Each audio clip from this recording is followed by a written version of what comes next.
Hi, I'm James, and this is Groovebox Music Theory. My goal with all these videos is to help you go from little to no understanding of music theory all the way to being able to use music theory terms to play along with songs, describe your own decisions, and collaborate with other people. These videos are for anyone who struggles to understand the concepts of chords, note names, harmony, things like that. Anyone who does understand those basics, but maybe struggles to connect them or apply them. Anyone who wants to actually learn to use a keyboard. Anyone who wants to cover a song with more than one track, meaning if you want to have the bass line and the lead in your cover. And yes, anyone who owns a Groovebox. But before we get started, I want to say you don't need a Groovebox to follow along with this series. I just really like Grooveboxes, and I use a lot of them. Here's an example of what one is. Basically, they are a combination of a drum machine, and they can play notes and all sorts of things like that. I named the series after them because I really love them, and because I assume a lot of people who get these have the same issue I did, which was, well, I know some stuff about music, but why can't I seem to apply it here? I also named it Groovebox Music Theory because these little Grooveboxes are known for doing a lot, but oversimplifying things a bit, and sometimes not going as deep in order to cover more ground. And that's exactly what I'm doing in this series. I want to cover the topics as broadly as I can, and so as a result, I'm going to leave out some pretty important exceptions here and there. I'll try to talk about them when I can, but my goal is to take a whole different approach than I've seen elsewhere. You don't need a Groovebox to follow along, but you do need a few things. One, you're going to need some kind of instrument with keys. This can be a piano or a keyboard. It could be a MIDI keyboard that's attached to a virtual instrument or to a DAW. It could be a small synthesizer, whether it's 1 octave, 2 octaves, or more. And just anything that has keys or some representation of keys, because a lot of it is going to do with learning the notes on the piano and then knowing the distance between them. So you need something that has some sort of keys. You'll also need to find what are called chord charts for 4 or 5 songs that you're going to use for practice for basically this whole, at least the whole first series. Chord charts are like what guitar players use that say is, play these chords in these parts of these songs to sound roughly like the song. But they're a lot more than that. And so you can find them for free on sites like Ultimate Guitar, Songster. I think Chordify might automatically generate them. But you want to find 4 or 5 that you're okay with using for practice. Ideally, these would be songs that you enjoy playing, but not every genre has songs with a ton of chord charts. So if that's the case for you, I suggest finding some pop or rock songs that you're at least okay with learning or using as your practice throughout this series. So again, just 4 or 5 of them. You can swap them out as you go along. You don't have to take it too seriously, but the goal is to tailor it to what you want to learn. Each video is going to cover a lot of information, and so it really depends on you practicing on your own. I'm way more qualified to talk about motor learning than I am to talk about music, so I'll just try to keep this somewhat brief. Big caveat, you practice when you can and how you can.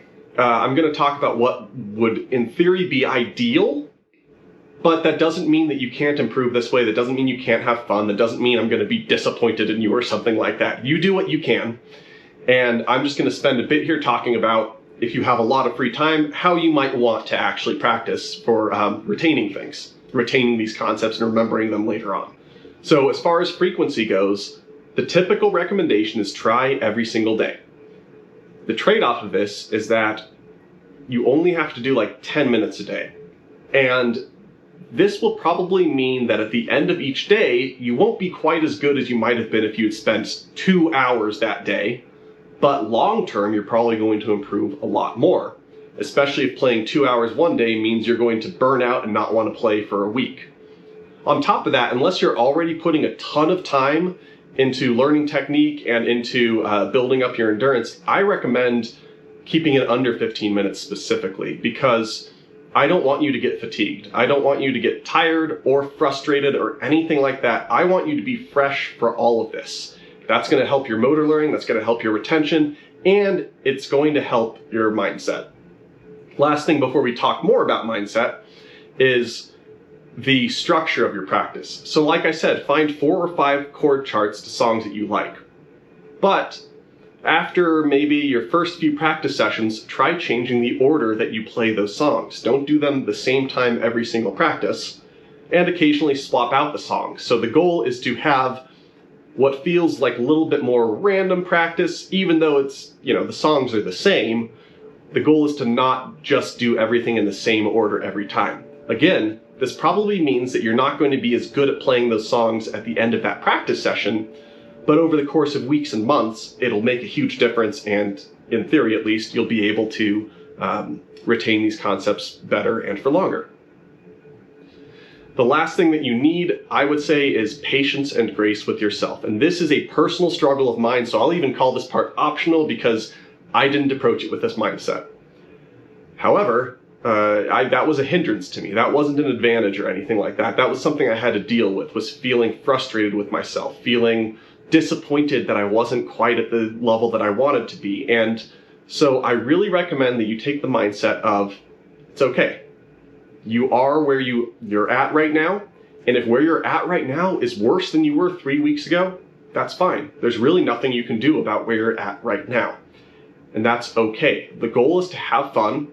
The goal is to progress. The goal is to express yourself. And that's not always going to happen in a linear fashion. You're not always going to be constantly improving. So I really recommend that you go easy on yourself if this ends up being frustrating or if you end up getting stuck. That's totally fine. That's going to happen if you're learning a new skill. Just please keep that in mind. I've got a brief rant for you and a little bit of a view of my philosophy before I move on. I'm making this series because I always really got stuck in this mindset of music theory is a bunch of patterns and rules that I have to learn and memorize, with a bunch of patterns and rules about when to apply those patterns and rules that I also have to memorize. And it always just felt so overwhelming and restrictive, like, what am I doing playing an E Lydian? Why am I telling myself I have to do this? It didn't really make sense to me. And I now think of it as a language that describes what musicians are already doing. So in other words, you can play anything that you want. There's no rules, nothing's wrong or bad. But if you have a knowledge of theory, it might be easier to describe the choices you're making and have ideas of other types of choices you could make based off of what you've seen elsewhere and concepts that you've learned elsewhere. I want to take this second to emphasize I have no formal education in music. And I also don't want to be a conventional YouTuber. So I just love explaining things as simply as possible, especially things that I personally struggle to understand, like music theory. So I'm really making this video for like 17-year-old James back when I played harmonica at blues jams and back when I had hair. Okay, so what's next in the series? Well, this first one is going to be 5 videos. The first is posted today, the rest are going to be posted, I think every Sunday. The first series is already recorded and already done. It's about chords, note names, inversions, arrangement. In the future, I might make more series, depending on if I feel like putting out this much effort into a video series again. But I would probably cover like keys, scales, modes, and then another series about basic sound design, like for electronic instruments like envelopes, filters, and things like that. So there's probably going to be future series, but I have no real timeline on them. So I hope these videos help you, and please let me know if you have any questions, and thank you so much for watching.